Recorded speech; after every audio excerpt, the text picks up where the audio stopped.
Buenos días, mis estimados amigos de las mañanas. Aquí estoy con Ender Arenas, Buenos días. Que tiene una sonrisa, Arenas, como pocas. Pero bueno, él más adelante se encargará de contarles la razón de tan diáfana sonrisa. Sobre todo porque hay razones para reír, pero extra frontera.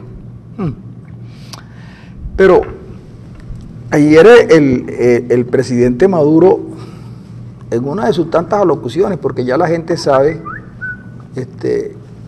cuándo va a hablar Maduro, y por supuesto ya sabe cuándo quitarle volumen al radio. Ayer, cuando Maduro comenzó a hablar, yo llamé a 20 personas que conozco, gente que es de oposición y gente que es del gobierno, pero lo hice por ocioso, ¿no? Porque el ocio creador es lo mejor que hay. Había leído antes un artículo de Fernando Mírez sobre Lenin, sobre un documental sobre Lenin que creo que lo hicieron en Francia, y llamé a la gente preguntándoles qué hubiera sido de los soviéticos si Lenin hubiera tenido una cadena de televisión y de radio todos los días.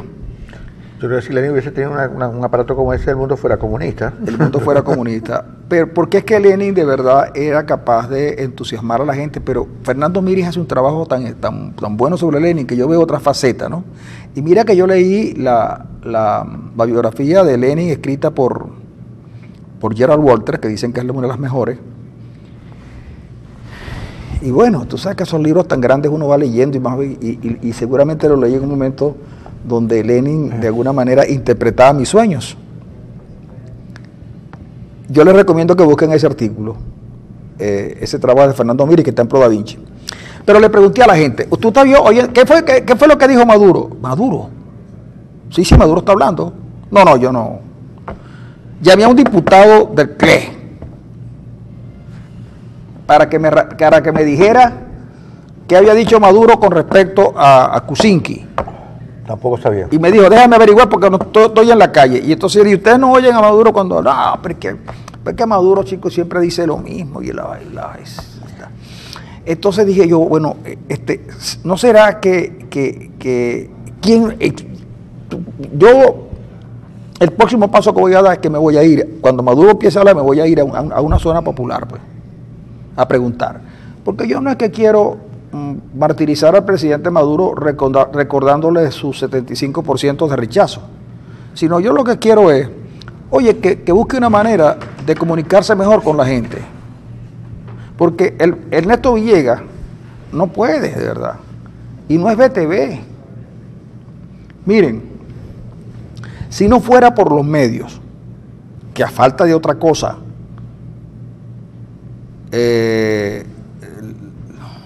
reproducen las declaraciones de Maduro, nadie se enterara de eso. Nadie se enterara, de verdad. Cuando le pregunto a la gente, ¿cómo se entera usted de las cosas que dice el presidente?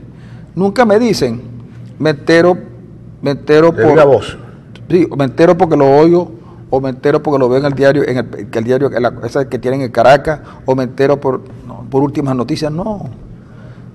A propósito de Últimas Noticias y del Universal, también pregunté a los vendedores de periódicos, donde yo solía comprar periódicos siempre, y le dije, ¿cómo está la venta de los periódicos? Me dicen, muy mal.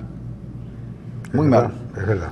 La venta de periódicos está muy mal. Y le digo, ¿a qué se debe eso? A que la gente está leyendo los periódicos en las tabletas, la cosa. Me dice, bueno, sí es verdad que muchos leen, así como usted, por ejemplo, que dejó de venir a comprar periódicos aquí. Pero es que los que compraban Últimas Noticias ya no la quieren comprar. Y los que compraban el Universal tampoco. Pero la baja del Nacional también es dramática. Y el Tal Cual, que yo siempre trato de comprarlo por razones, digamos, de adherencia ideológica, también la gente lo deja de comprar porque el precio dicen que es muy alto. Pero eso es lo que, 800 bolívares. Eso es lo que vale. Ese es el precio.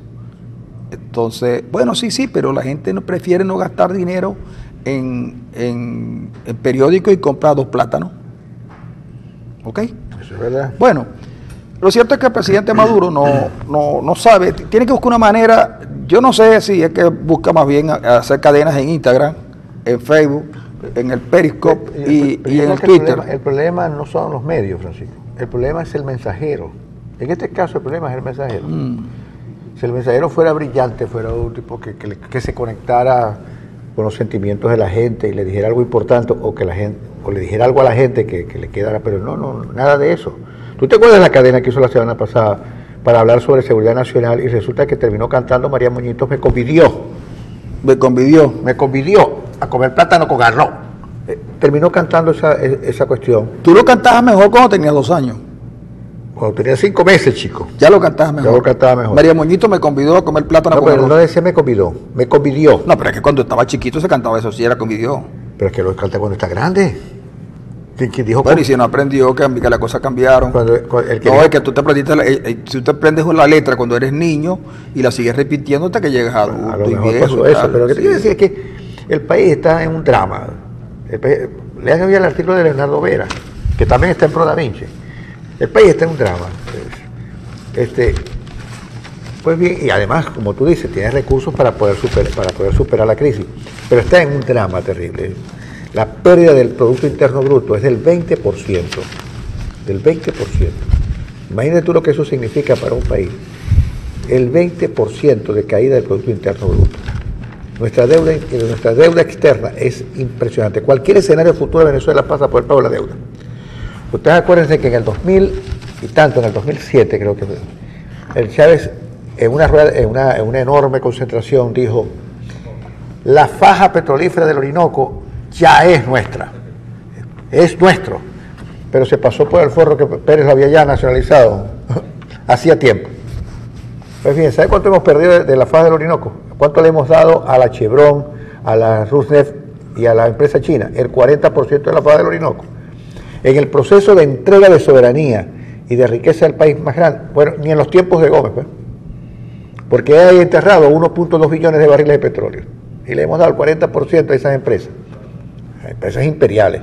No es como que el petróleo es nuestro y se lo entregamos. O puede ser también, Arenas, que no con el ánimo de refutarte, porque nada más alejado de mi interés.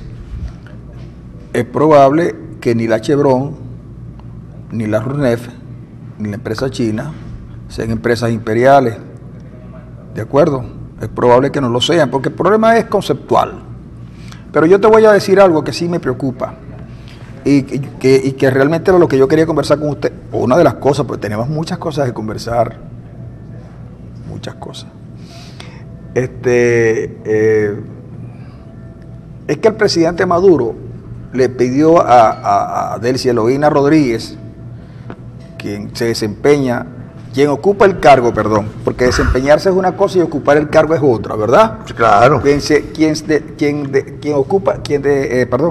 Quien ocupa el cargo de ministro de Relaciones Exteriores, que condenara, que buscara una condena para el presidente de Kuczynski de Perú. De Perú, por cierto, Perú que tan querido era por el Libertador. Y por Chávez también, porque Chávez dicen que le mandaba su dinerito a Ollanta Humala para que hiciera sus campañas y ganara. Pero bueno, eso no estamos hablando de Humala, sino que él le pide a Delcy Eloína que solicite una suerte de castigo para Kuczynski, ¿no? Y eso está bien, porque mucha gente dice que la manera como Delcy Eloína y el propio Maduro atacaron a Kuczynski, y que eso no le queda bien a un presidente. La señora ministra lo llamó perrillo del imperio, perrillo, y lo llamó cobarde. A los cobardes, ni siquiera a los cobardes, así como yo, les gusta que los llamen cobardes. Sí, yo he reconocido públicamente que soy un cobarde, pero cuando me dicen cobarde, te enardece. Sobre todo cuando yo voy llegando a mi casa como a las 11 de la noche y en aquella oscuridad de las calles, yo llamo a mi mujer y le digo, me estás esperando en el frente, y me dice, no seas cobarde. Pero bueno, yo le digo, no es cobardía, no soy cobarde, y me molesta porque me llama cobarde. Pero tú le dices, espérame el agua afuera porque si van a dar un golpe que te lo den a ti. Tiene que ponerse bravo. Entonces yo reconozco mi cobardía, pero me molesta que me lo digan, pero él sí llamó cobarde al señor Kuczynski.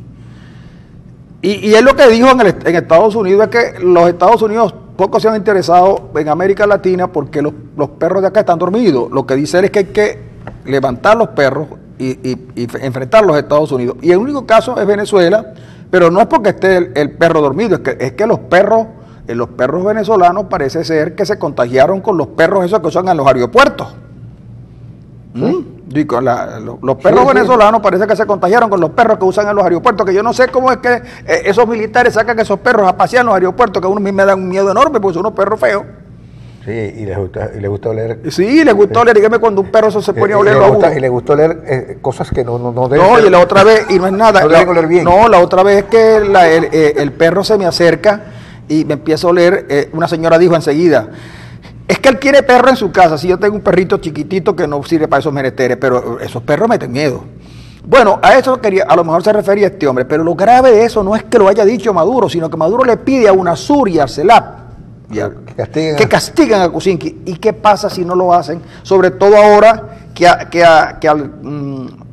al amigo Samper va fuera de UNASUR, porque Samper está fuera de UNASUR, y los otros señores tampoco tienen interés en que hacer una pelea con el Perú. Entonces digo yo, está bien, pídele a Delceloina lo que quieras, pero no le pidas a UNASUR y no le pidas a la otra, y mucho menos cuando Ecuador está a punto de caramelo. Claro, Lazo dice que hay que tener cuidado porque estos tipos son bandidones, y ya me dicen que algunos de los que saben cómo es la cosa ya están por aquellos lados, y Raúl, que sabe que están perdidos, les dijo mira, Ecuador lo perdimos. Y alguien dijo, sí, pero tú sabes que Correa es muy disco, lo demás, Correa se puso a hablar mal de Venezuela. Entonces yo digo, Maduro debe medir sus palabras en el sentido de tratar de obligar a organizaciones que en este momento no le van a hacer caso. Pues, ¿qué pasa si UNASUR dice, no, nosotros no vamos a meternos con eso? Pero además de eso, como tú dices, lo que dijo Kuczynski fue que Venezuela es un problema. Claro. Y Venezuela es un problema, es verdad. Venezuela es un problema para América Latina y para los venezolanos, ayer lo decíamos, sobre todo para los venezolanos. Yo no sé si ustedes han leído la encuesta ¿cómo se llama?, sobre condiciones de vida de Venezuela, pero es un problema, imagínate. El porcentaje de hogares en condición de pobreza pasó de 48 a 51. Bueno, ¿eso es un problema o no es un problema?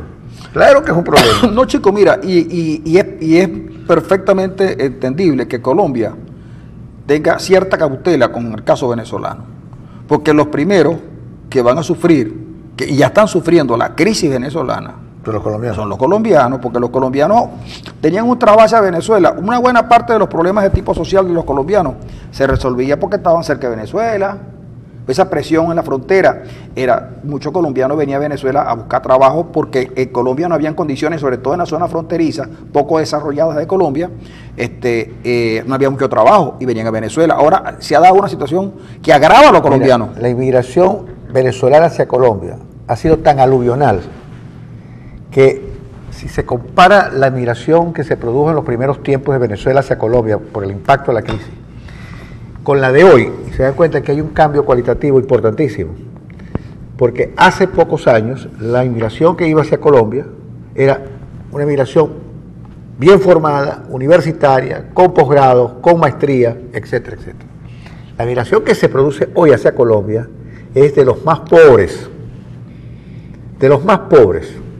que van a Colombia.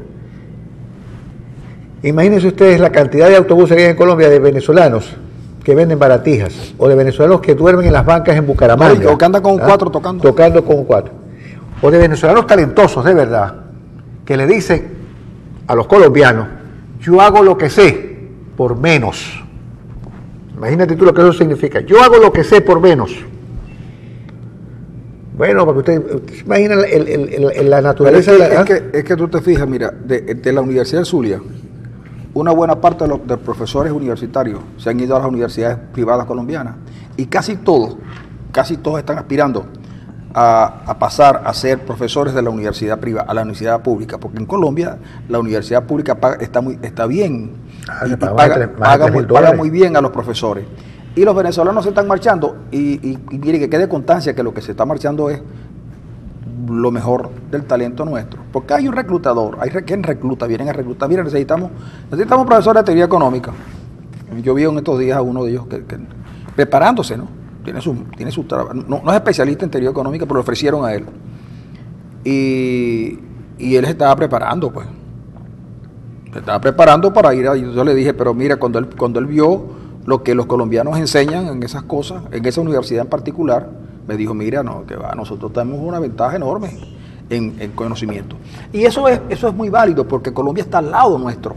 A Colombia tiene que jugar con mucha tranquilidad. Colombia, por ejemplo, no podía meterse mucho en el asunto de lo que pasa en Venezuela, entre otras cosas porque Venezuela era garante del proceso de paz, y para los colombianos, para Santos, eso es una cuestión importante. Como lo hayan llevado, pero mire, como lo hayan llevado el proceso y los resultados que arrojen, lo veremos después.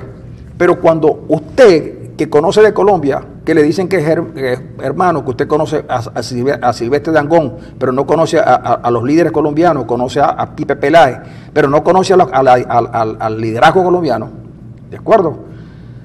Puede tener una interpretación errónea, pero Colombia tuvo con el narcotráfico una guerra a muerte, no resuelta, pero de alguna manera el narcotráfico le generó unas pérdidas a Colombia incalculables. Toda la guerra de Escobar contra el Estado colombiano fue terrible, las pérdidas materiales fueron muy grandes. Y las que le causaba la guerrilla, con la cosa petrolera, con las torres eléctricas, entonces buscar un acuerdo en Colombia era necesario. Ellos priorizaron el acuerdo con su guerrilla, parar eso. No se va a acabar toda, pero efectivamente ellos van a algún acuerdo, y ahora es cuando van a entrar en el caso venezolano. Entonces, ¿qué ocurre? Que el grupo Maduro es poco creativo, los asesores son poco creativos y pretenden ahora impulsar un nuevo diálogo con Santos a la cabeza, aprovechando la aureola Santos, premio Nobel, y haber logrado la paz con los guerrilleros, y seguramente a lo mejor proponen a Timochenko. Sí. Es probable, sí, que Zapatero proponga a Timochenko. Ya hasta dejen una silla vacía para que se siente tiro fijo. Exacto. Entonces probablemente la oposición en Venezuela, que el gobierno maltrató, porque si el gobierno quería un diálogo, tenía que haberle dado a la oposición opciones para que pudiera decir las cosas. No, al contrario. El gobierno se encargó de decir cosas que no eran ciertas para tratar de acabar con la oposición, y de alguna manera no acaban con la oposición porque 75 u 80% de venezolanos en contra del gobierno, porque el gobierno es malo, no lo pueden acabar, pero sí a su expresión orgánica, que era la MUD, le generaron inconvenientes.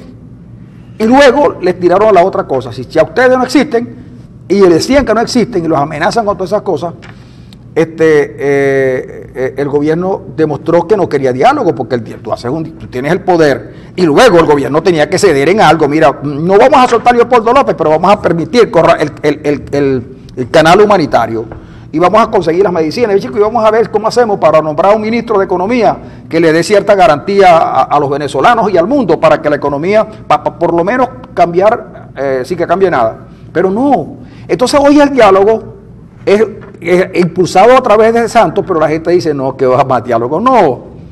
Si bien la oposición cometió errores, el gobierno cometió mucho más errores, porque lo que le queda al gobierno el gobierno va hacia adelante. Lo que le queda es decidir un día, señores, en Venezuela se acabó el parlamentarismo, y cuando se acaba el parlamentarismo, se acaba la democracia, y entonces nosotros somos lo que ustedes han venido diciendo de nosotros. ¿De acuerdo? Pero no se sabe cuánto tiempo puede durar eso. Porque la realidad dice, los especialistas dicen que hasta julio llegan las reservas de cereales y cosas de café y arroz. Y todo parece indicar que el precio del petróleo este año no va a alcanzar los $70 ni los $80. Entonces, no van la presión contra Maduro no va a aflojar. Yo creo que por el contrario. Claro. Yo creo que por el contrario. Estamos en una crisis terminal, Francisco. Lo que pasa es que, claro, se tienen en sus manos poderes que son muy importantes, que son el poder de fuego, el poder judicial y el poder electoral, casi nada. Y una cosa, la más importante, hay vara alta para la corrupción. Exactamente. Entonces son 4 elementos que son mediadores de esta situación. Fuerzas Armadas, mediadores para decirlo en un sentido, pero son más bien destructores. Fuerzas Armadas, TCJ, Consejo Nacional Electoral y la corrupción, que actúa como un régimen político. No, que actúa como la bisagra entre todos, entre estos tres. Entonces, fíjate, estamos en una crisis terminal, ahora las salidas son muchas. Ahora, el diálogo, aún llamando a Santos, yo creo que el diálogo es un escenario que ya a la MUD le ha costado demasiado. Claro, y que Santos tiene que medir muy bien, porque en Colombia hay elecciones pronto. Y resulta... ¿Y resulta? Bueno, porque que ese señor se me le para ahí, chico. No, que se nos vació un caucho, resulta. y resulta que Vargas Lleras se desmarca del presidente. Y Santos, a través de la ministra de Relaciones Exteriores, minimiza el papel de Vargas Lleras. Pero resulta que allí está todavía nada más y nada menos que el señor Uribe, que con el que se pueden tener 1000 diferencias, pero es una realidad en Colombia, y a Santos no le gustaría, ¿de acuerdo?, que el próximo presidente lo derrotara a él, porque en las elecciones el presidente que está mandando es derrotado también.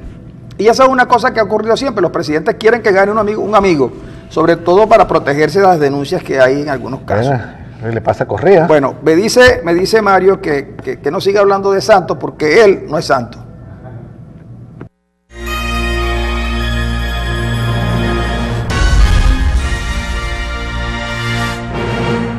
La paloma negra. Sí, señor. Sí, señor. Dicen los que conocen de estas cosas, porque yo realmente las arepas las hago de maíz pilado. ¿Tú haces arepas de maíz pilado? Sí, claro. Yo tengo todavía aquel viejo procesador que había en Venezuela, que la gente votó porque ¿para qué ibas tú a tener procesador si tenías a la industria polar que te vendía harina de maíz precocida enriquecida?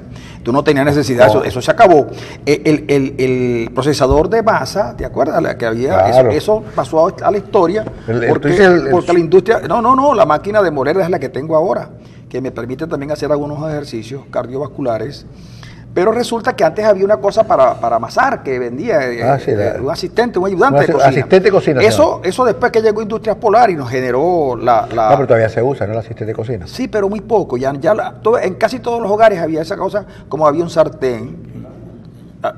Tú todavía lo usas, ¿verdad? Porque tú eres un hombre serio. Pero yo... Había una sartén, había un anafre. Un anafre, claro. Entonces resulta que me cuentan... Pero me cuentan que en las cajas CLAP, ¿qué pasa en las cajas CLAP? La harina que viene de maíz es harina para hacer tortilla. Ah, no es para hacer arepa. No, y entonces porque son de México. Entonces me contaron que resulta que la harina para hacer tortilla, que es mexicana, amasarla es muy difícil, es complicado amasarla, ¿ves? Claro, porque los mexicanos producen mucho maíz desde siempre. Y varias variedades, muchas variedades. Incluso lo llaman milpa. El maíz. ¿Cómo se llama? ¿Dónde se produce? ¿Cómo se llama? En el ejido. Bueno, está bien, pero la milpa es donde el maizal, pues. Sí. Ok. Es elote, entonces. Elote, ok. Pero resulta que nosotros creamos la harina de maíz la harina de maíz precocida fue una creación venezolana, ¿no? Producto del ingenio del venezolano. ¿De acuerdo? Entonces le digo yo, como yo le digo a los tipos, pero en los cubanos también hacen tortillas. Entonces se molesta porque uno le dice eso. Los cubanos hacen tortillas. Sí. Claro. Bueno, mira, dejemos la bolsa CLAP y las tortillas cubanas porque no vienen al caso. Pero sí quiero decirte... Las bolsas CLAP, ciertamente, si es así como tú dices, es porque, verdad, vienen de México. Vienen de México, claro. Entonces la harina mexicana es totalmente diferente a la nuestra. Es muy difícil hacer arepas con la harina mexicana. Sí se hacen, obviamente que sí, pero es diferente porque la harina mexicana está procesada para hacer tortillas que te saben a la arepa pelada nuestra. Sí, la tortilla. Y nosotros la tortilla. Mira esto, esta semana la semana que viene, perdón, es la 11ª semana de la doctrina social de la Iglesia.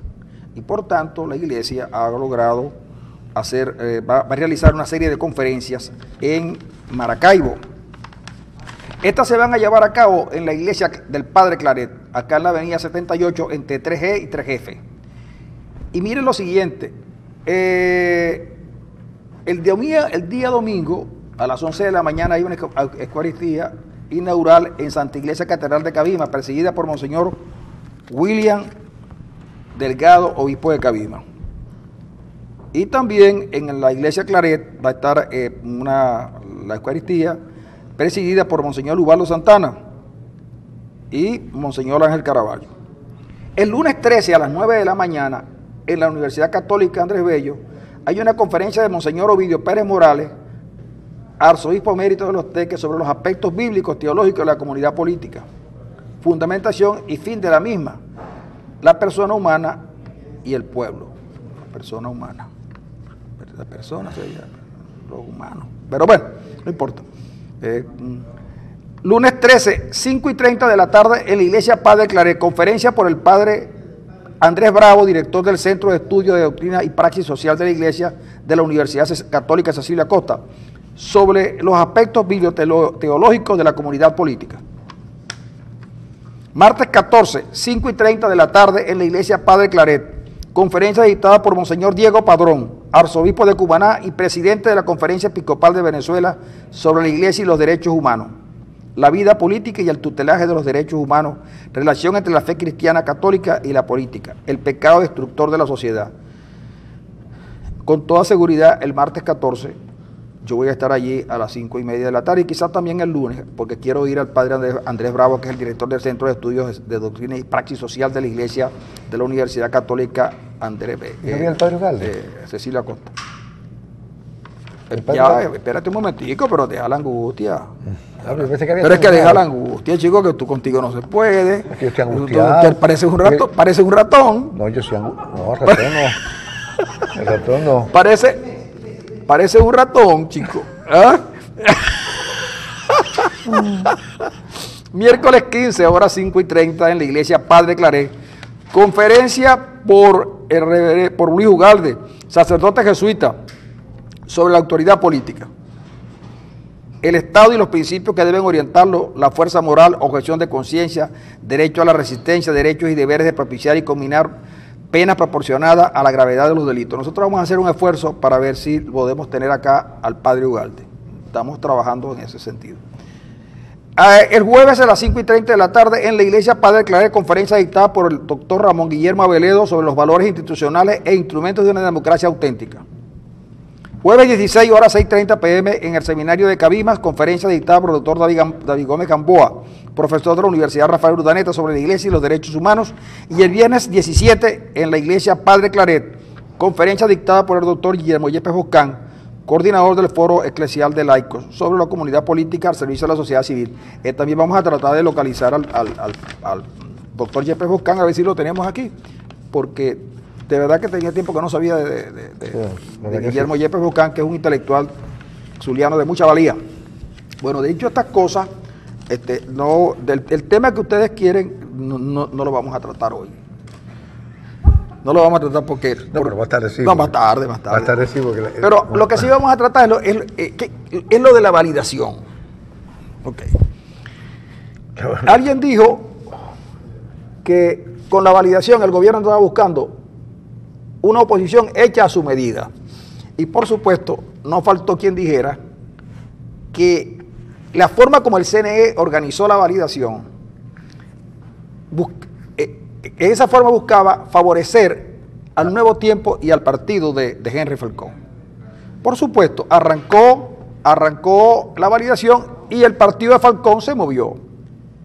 ¿Y cómo se mueven? Buscando ser un partido nacional, reuniendo la mayor cantidad de legalizaciones por estado. Y lo lograron, aparecer, según la información que tiene el CNE, pero que todavía no es oficial. Falcón logró su objetivo. Pronto le toca al Nuevo Tiempo. Vamos a ver si Manuel Rosales logra mover en el país una fuerza similar. Yo confieso que, al igual que los que creían que no se remontaba un 4-0, también creo que que va a ser difícil. Pero voluntad popular se va a legalizar, se va a validar con un argumento que da el señor, ¿cómo se llama? El señor, el jefe de ellos ahora, el que está, el vicepresidente de la Cámara. No, chico, Vicepresidente de la Cámara, Guevara dice que hay que validarse, pues. Pero Primero Justicia dice que también se va a validar y Acción Democrática también se va a validar. Es decir, se van a validar los partidos que pueden validarse. ¿Por qué? Porque tienen militancia y tienen organización para hacerlo. Juan Barreto, en nombre de los partidos pequeños, dice que no se va a validar. Y fíjate tú que no es una casualidad que Juan Barreto sea el responsable de los partidos pequeños. Cuando él es el más voluminoso. Juan Barreto vale por casi toda la militancia de su partido. Y tiene razón, de repente un partido tiene que inscribirse, tiene que tener unos estatutos, tiene que tener una dirección, para que sea reconocido. ¿Y quién valida a los partidos? Los votos que sacan. No es 4 o 5 personas en un cenáculo quienes deciden qué partido es o no es. Antes se validaban con la votación, pero como no se está votando porque el país cambió radicalmente, hay una cosa que llaman el Gran Pueblo Patriótico, que tiene un partido y unos adláteres, y la Mesa de la Unidad que conforman los partidos que tuvieron que dejar su cuestión aparte, su tarjeta aparte, para poder competir más o menos en condiciones de igualdad con un gobierno, ¿verdad?, que lo tiene todo. Porque cuando la Mesa de la Unidad compite en una elección, no compite contra otro partido, compite contra un gobierno, contra el Estado venezolano. Y no solamente contra el Estado venezolano, compite contra los rusos, los chinos, los iraníes, los cubanos. Y los cubanos. Y en el pasado contra los argentinos, los ecuatorianos, los bolivianos, los nicaragüenses, y los brasileños y la colonia Tobar. Entonces resulta que sino que cada quien tiene su manera de ver las cosas. María Corina Machado no se va a validar. ¿Por qué? María Corina no se va a validar porque María Corina no tiene votos. María Corina Machado no tiene votos. No me hagan decir cosas que yo no he dicho. Yo no he hablado de votos. Estoy hablando de votos. Votos, sí. Resulta que María Corina no se legaliza porque no tiene votos. A lo mejor tiene una buena opinión, pero no basta con la opinión.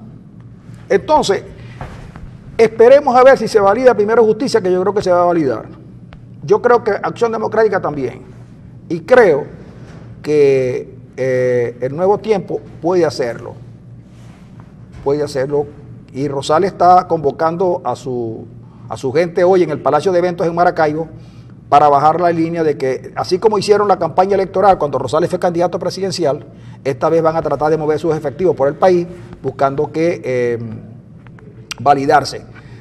Porque si utilizan los estados pequeños, Trujillo, Sucre, Portuguesa, y esos pequeñitos del Tamacuro y el otro pueden llegar a validarse, porque la exigencia es mucho menor por la cantidad de población que existe, y como dicen que son 13 o 12, a lo mejor lo logran, pero tiene que validarse como partido. Tienen que validarse por varias razones. Pero no es verdad que... entre otras razones por las que tienen que validarse es porque el CNE tiene una espada de Damocles sobre sus cuellos, ¿me entiendes? Y falta ver la revisión que va a hacer el CNE de esa cuestión, porque a lo mejor sale con que ha revisado las firmas, ha revisado la cuestión y se da cuenta de que se validaron con varios muertos. Pero están jugando, mira, el gobierno ha jugado todas las cartas posibles para obstaculizar un proceso electoral. No. El hecho de dar 14 horas nada más es una grosería. Y ponen menos máquinas para validar que las máquinas que ponen para cuando el partido de gobierno va a hacer su elección.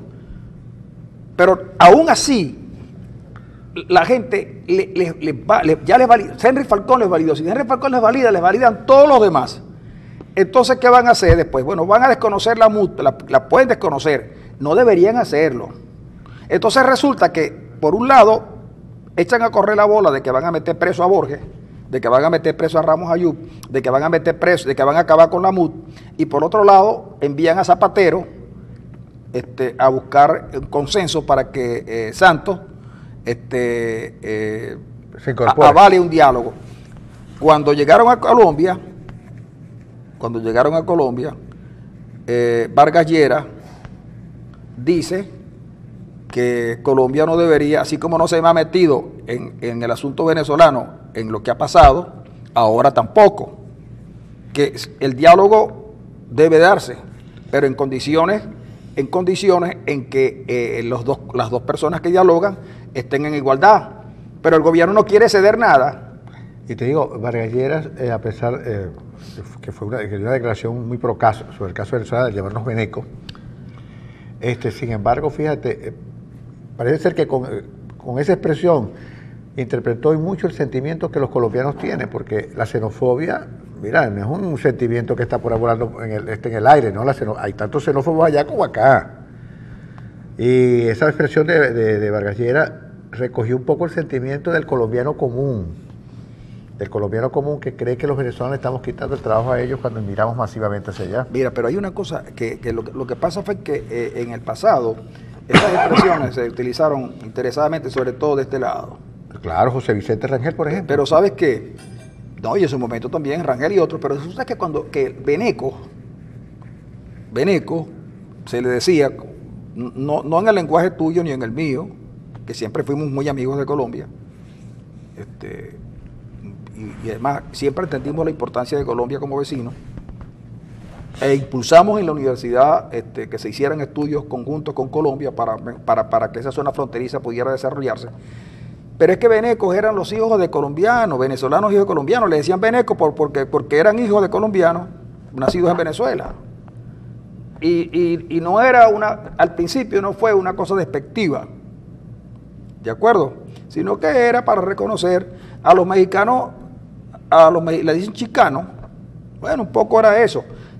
Obvio que muchos lo deben haber usado de manera despectiva, pero no es la manera, porque resulta que aquí, no hace mucho tiempo, tomando como argumento un problema de delito común o político, hirieron o mataron a unos tipos que andaban en una labor de inteligencia, creo que algunos militares, e inmediatamente dijeron que eran paramilitares, e inmediatamente le hicieron casi tierra arrasada a los barrios donde vivían colombianos, y todavía está presente en la memoria cómo salieron los colombianos huyendo, atravesando los muchachitos y las señoras con sus pocos enseres atravesando el río. Esa es una cosa increíble. Y entonces nosotros vamos a sentirnos agredidos. No, y es verdad, en Colombia sienten que la presión de los venezolanos, porque en esta zona costera y en la zona de Cúcuta y en la zona de Apure, oye, lo que viven no viven los colombianos ricos, los pudientes, vive gente pobre que cuando llegan los venezolanos comienzan a sentirlo. También ocurre del lado brasileño y también ha ocurrido con las islas, las que están frente a nosotros. Entonces, lo que digo es que Colombia, cuando Vargas Lleras dice eso, dice, mira, es que nosotros tampoco podemos, ya no nos metimos una vez por una razón y ahora no podemos, allá fueron a pedirle a Santos que en nombre de los favores que Venezuela y Chávez hicieron, que favores recibidos, aceptara ser un mediador importante, porque Santos va a poner entonces otra vez la misma cosa, lo que logró Zapatero. Zapatero no puede mostrarle al mundo, éxitos en su gestión. Zapatero lo que le sale es decir, mira, yo fracasé, por la razón que sea, hasta por la buena voluntad, pero Zapatero fracasó. ¿Por qué? ¿En qué logró Zapatero y su gente? ¿Qué logró el gobierno? Acabar con la MUD, que era su gran enemigo. Zapatero y compañía, lo único que lograron fue, claro, aprovechándose de las divisiones internas que tiene la Mesa de la Unidad, fracturar la mapa. Yo creo que no la ha destruido, ¿no?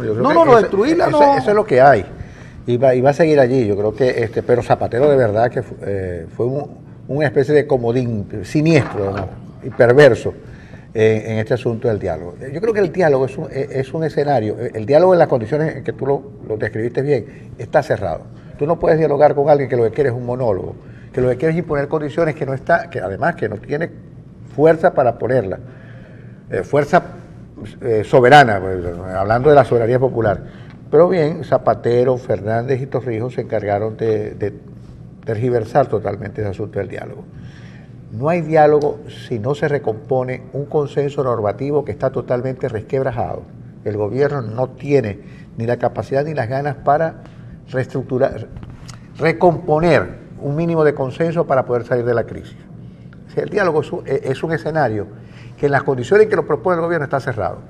Para que exista diálogo, el gobierno tiene que soltar a los presos políticos, abrir el canal humanitario, fijar una fecha de elecciones regionales y obviamente, y si es posible las nacionales, porque las nacionales también están en Pico de Zamuro, y establecer un mínimo de condiciones para que la oposición pueda hacer política con libertad. Esas son las condiciones que el gobierno tiene que, no que llevar a la mesa, sino que tiene que ejecutar para que el diálogo se produzca. Pero claro, fíjate tú, por ejemplo, una de las cosas que tiene que, lo primero que tenía que hacer Zapatero era tratar de recomponer cierta unidad dentro del gobierno. ¿De acuerdo? Cierta unidad dentro del gobierno, porque está muy claro que en el gobierno y en el partido hay divisiones insalvables. Porque es que hay tipos que están pidiendo internamente que se diga quiénes son los que recibieron sobornos de Odebrecht, que se diga quiénes en el partido utilizaron PDVSA para enriquecerse, porque es muy evidente, ellos internamente se sabe quiénes son, internamente en los corrillos que hay en el partido se sabe, se comentan los nombres. Lo que pasa es que la disciplina tan férrea que hay les impide hablar. Pero una vez que lo hagan, lo van a hacer en tropel. Y Maduro en estos días los identificó, les dijo, son los corruptos que más perseguidos se han ido a los Estados Unidos a contar. Pero es que han contado cosas que han resultado ciertas. Y ayer, fíjate tú cómo son las cosas. Diosdado Cabello en su programa, y que a mí no me gusta citarlo porque yo no quiero darle a más cobertura de la que ya él puede lograr por sus medios, dice... Los presidentes Mauricio Macri, Pedro Pablo Kuczynski y Michel Temer de Brasil, quienes se oponen al gobierno venezolano, son los primeros vinculados con los sobornos llevados a cabo con la constructora Odebrecht. Oye, yo no pongo en duda que Macri, Temer y Kuczynski estén vinculados a los sobornos de Odebrecht. Oye, pero así como sabes esto, que de unos tipos que viven fuera, también debes saber lo que está adentro. Tienes que saber quiénes son los de adentro, Diosdado. ¿Por qué no los dice? Porque justamente eso es lo que impide que yo, por ejemplo, que soy un venezolano que te admira, no está contigo. Diosdado tiene que explicar por qué él tenía un sobreprecio con respecto a la carretera, que Falcón tenía como un 40% menos que la que él propuso y que Chávez le reclamó. Por ahí debe empezar Diosdado. Bueno, yo hice eso por tal razón. Pero fíjate que ahora que Odebrecht está metido en el asunto, a uno le cabe la sospecha. Entonces resulta que viene Lilian Tintori y la señora Mixi de Ledesma de su gira. Y unos señores que tienen un programa de televisión en BTV, eso es una tremendura, una bellaquería, eso no sirve para nada. Pero uno hace esas cosas cuando de verdad perdió cualquier argumento más o menos serio, creíble. La atropellan, las acosan. Ellas están frente a los que la están recibiendo y ellos se meten en el medio, como para que no las vean, entonces es una acción que a mí se me antoja desesperada y muy tonta, ¿no?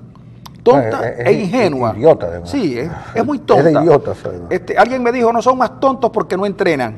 Sí, el programa Absurda Conducta. Sí, entonces resulta que esta señora va a denunciarlo porque efectivamente siente que lo están acosando y la televisión y todo el mundo fue testigo de lo que hicieron.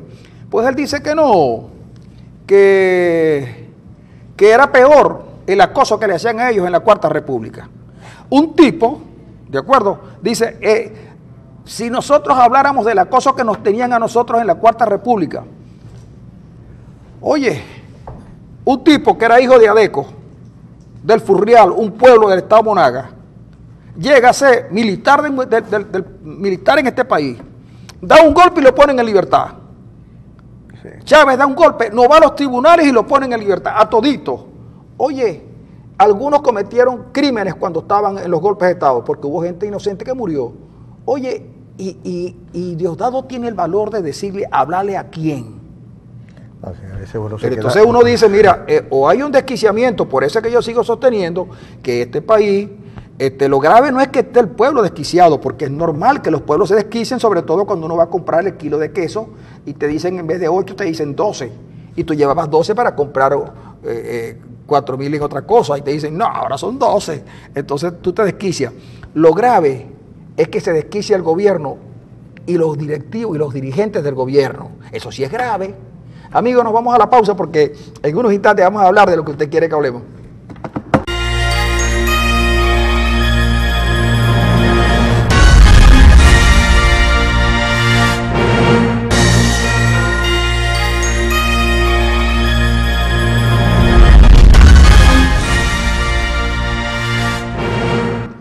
Amigos, seguimos con ustedes. Ya sabe que si usted no ha visto un segmento de Roja y Arena, puede más tarde seguirlo en el canal YouTube de Roja y Arena, que Andri enseguida lo va a montar, y Douglas Ross de inmediato también lo retuitea, y usted con Douglas Ross tiene lo de YouTube cuando lo monte Andri, y si no, usted lo busca allí. En TeleRed TV, en horas de la tarde, también puede seguir el programa, puede ser una parte del programa que uno haya visto. Y por supuesto, el Periscope. Mira, se dijo, me dice aquí Jesús Villalobos, se dijo en los consejos comunales que quien aparezca en los partidos no recibirán el CLAP.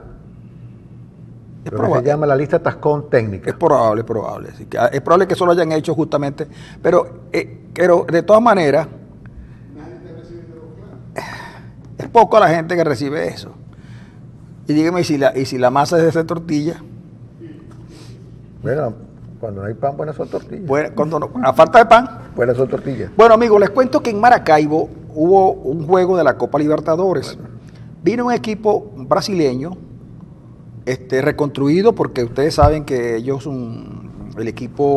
la mayoría del equipo falleció en un accidente lamentable y desgraciado cerca de Medellín, o cerca del aeropuerto de Medellín, por razones también conocidas, pues. O sea, una línea aérea que, por cierto, había sido venezolana, había sido fundada en Venezuela, pero que como Venezuela había tenido problemas, se fueron a Bolivia. Ya el gobierno de Evo Morales ellos como que mastican mucho, y tratando de masticar, le dieron rueda libre a esa línea aérea que, por cierto, por ahorrarse unos dólares en combustible, no le importó la muerte de un equipo de fútbol. Pues ese equipo se reconstruyó y vino a Venezuela a jugar un partido con el Zulia Fútbol Club, que es el equipo del Zulia. Es la primera vez que un equipo del Zulia está en una Copa Libertadores. Y bueno, todo comenzó muy bien. Eso permitió que las adyacencias al estadio se mejorara la vialidad, la vigilancia mejorara por un tiempo. El propio estadio Pachencho Romero, a quien se le había metido mucho dinero en la época de Di Martino, que por cierto enseguida el estadio se deterioró por la mala calidad de los trabajos que hicieron, estuvo muy mejorado, la grama, las tribunas, todo. Y entonces resulta que, bueno, la gobernación del estado tiene arriba unas casetas donde ellos pueden ir, ahí los altos dignatarios del gobierno regional. Y entonces la Conmebol se reservó una parte, se le reserva a la Conmebol para sus invitados y sus cosas, una buena parte del estadio. La gente de la Conmebol manifestó no venir, pues, y le dio al equipo la potestad de utilizarlo, e invitando a alguna gente. Bueno, invitaron a gente de fútbol, a directivos del equipo, a gente vinculada al fútbol regional, total, que entonces le dieron a cada quien su pase, su cuestión con su correspondiente silla y todas esas cosas. Bueno, resulta que llega al estadio Carlos Alaimo con su hijo, que fue propietario de ese equipo y que de alguna manera sigue vinculado deportivamente al equipo, que es un hombre de fútbol, y cuando llega a sentarse en su silla, no las tiene, porque las tienen ocupadas dos personas. Cuando él llega, les dice a las personas, mira, estos puestos son míos, los saluda y tal, pues los conoce porque son un diputado suplente y un diputado principal, y otro diputado que es de la costa oriental del lago, que creo que es de apellido González. El diputado de aquí es José Luis Acosta, y la otra diputada creo que era la Betty Zuleta. Bueno, la saluda, conversan, tal. Cuando ellos le dicen, mira, estas son mis entradas, entonces le dicen, ustedes vayan a otro sitio, no, este puesto es nuestro, pero ¿por qué si yo tengo aquí uno? Aquí dice que el puesto número tal es mío y yo tengo aquí prueba de que esto es mío. No, bueno, comienza un pugilato y llaman a la gente de seguridad y a la gente de la empresa que vende las entradas y le preguntan, mira, que esas sillas son de ellos. No, nosotros no nos paramos de aquí, porque nosotros somos funcionarios. Nosotros somos diputados del partido de gobierno y no nos paramos. Bueno, entonces Alaimo comenzó a decir que eso no puede ser. Y le dijo, nosotros somos diputados. Yo le dije, yo soy un ciudadano que tiene derecho en este país. Nosotros somos diputados del partido de gobierno y nos sentamos donde nos dé la gana. El tipo le dijo que no era así, pues, y comenzó un pugilato. Pues. En el interín de la gobernación del estado llaman a Alaimo y le dicen, mira, Acosta visiblemente alterado, insultaba a los que estaban de seguridad y también a Alaimo. Había unos cuantos militares. Por cierto, hay un militar de la Guardia Nacional que, como la gobernación regaló 5.000 entradas, él los hacía pasar a la tribuna principal. Es un Guardia Nacional del que tengo fotografías y todo, o sea que no hay necesidad de... Él sabe que estaba ahí y entonces pasaba a la gente, ¿no? Bueno, trataron de calmar a Alaimo los militares. Mira, pero vamos a ver, el gobernador dice que te vayas allá arriba, que tienes un palco muy bueno. No, es que yo quiero estar en mi puesto porque sé que me toca. En ese momento la gente se da cuenta de que está ahí una pelea, una cosa allá arriba, y y se fuera la voz, y comienza el estadio a decir, iba a caer, iba a caer, iba a caer. Hasta ese momento todo iba muy bien, pasaban las cuñas de Arias Cárdenas, todo, y la gente tranquila que fue a ver su espectáculo. Pero una vez que estos diputados le arruinaron el evento a Arias Cárdenas, que iba a pasar perfecto, Arias Cárdenas, todo el mundo reconociendo que él había arreglado los estadios, y no había política, hasta que estos diputados le aguaron la fiesta a Arias. Entonces yo pregunto, ¿y por qué lo hicieron? Que estos son enemigos de Arias. Así la cosa. Claro. Y provocaron una cosa, y entonces todo el estadio, desde la tribuna popular, todo el estadio iba a caer un juego que había comenzado tan bonito, porque la gente, el público, por primera vez, y lo mostraron en todas las televisoras del mundo, unos fanáticos de una región son capaces de aplaudir al equipo que viene a jugar en contra. Y los asombrados, porque eso no ocurre. En el fútbol hay mucha violencia, sobre todo cosas de esas, pero los maravinos, a quienes algunos lo acusan de ser gente muy violenta y tal, aplaudieron al equipo brasileño que venía a jugar a Maracaibo. Y los tipos agradecieron el gesto de la fanaticada zuliana.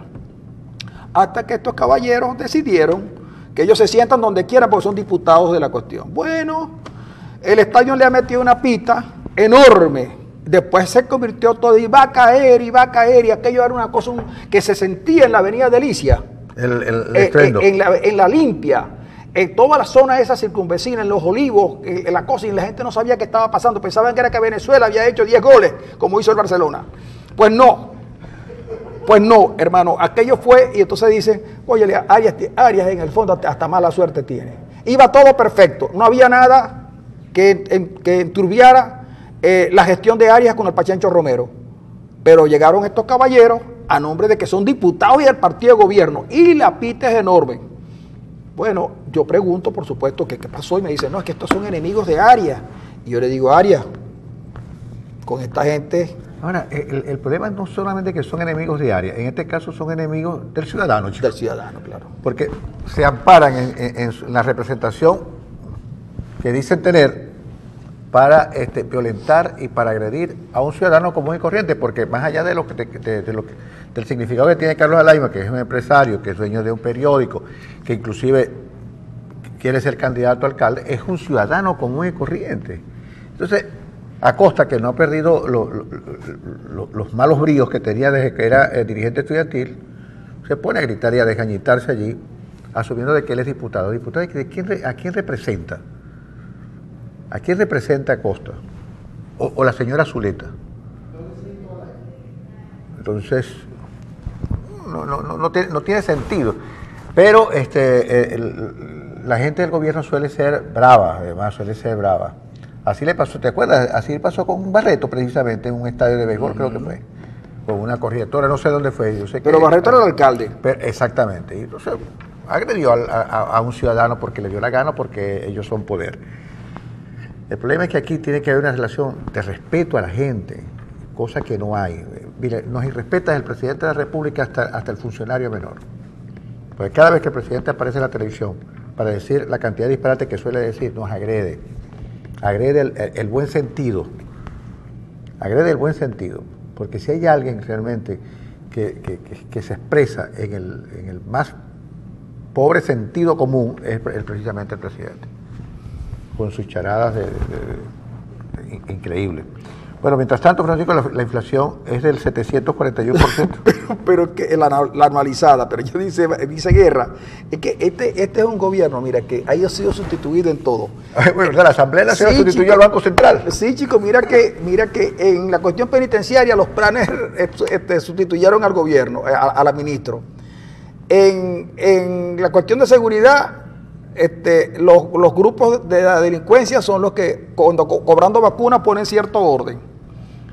Y entonces ahora resulta que los datos del Banco Central, que tiene que dar el Banco Central, y que para eso le pagan al Chino Can. No, los da la Asamblea Nacional. Los da la Asamblea Nacional, entonces poco a poco, a lo mejor aparece un presidente clandestino. No, es que yo creo que lo hay. ¿Lo hay? Claro, y uno lo observa realmente de primera mano. Tenemos un presidente que habla y que se encadena, pero hay un poder que realmente uno no sabe, que está disparado en otra zona, que es el que realmente gobierna.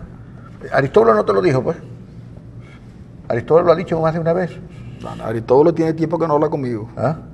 Bueno, ahí tiene tiempo que no hablo. Pero alguna vez dijo, si quitamos el control de cambio nos tumban. Es decir, el verdadero poder lo tiene quien se hace de los dólares a 10.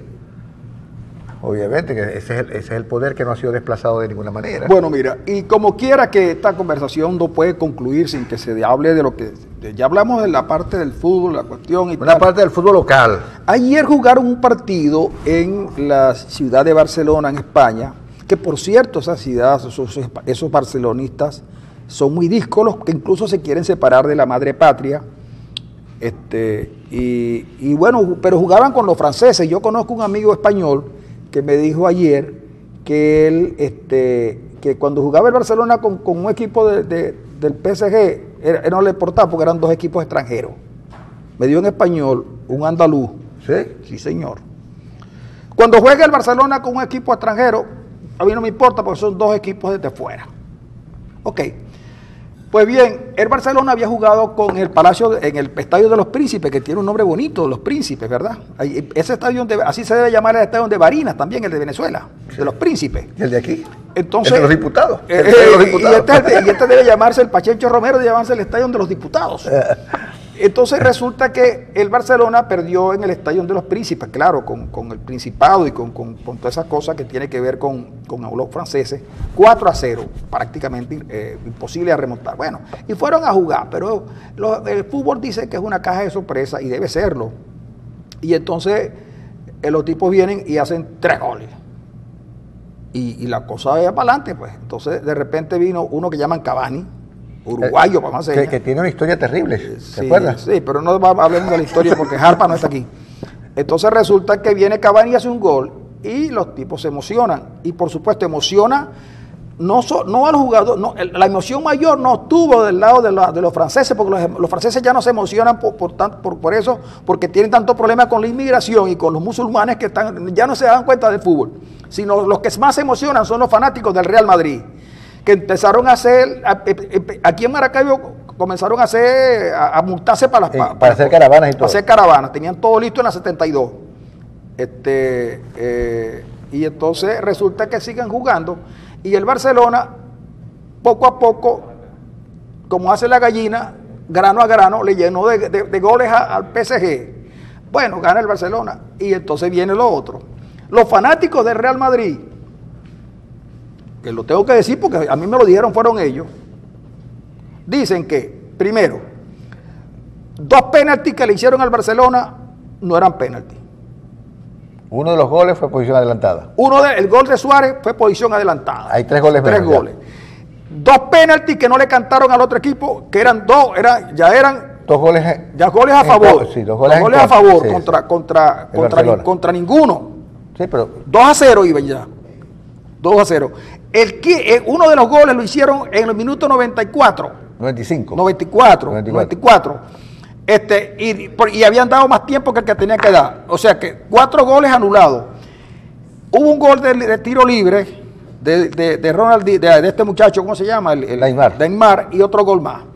Total, ganó el equipo del PSG. Del PSG. Chicos, y yo me pregunto, con esa lógica, yo creo que la FIFA y la UEFA debería, de alguna manera, tomar en consideración estos argumentos y despojar al Barcelona del triunfo, porque es obvio que no ganó. Por lo menos deberían meter una reconciliación al TCJ venezolano. Sí, pero si yo creo que que deberían apelar al TCJ venezolano,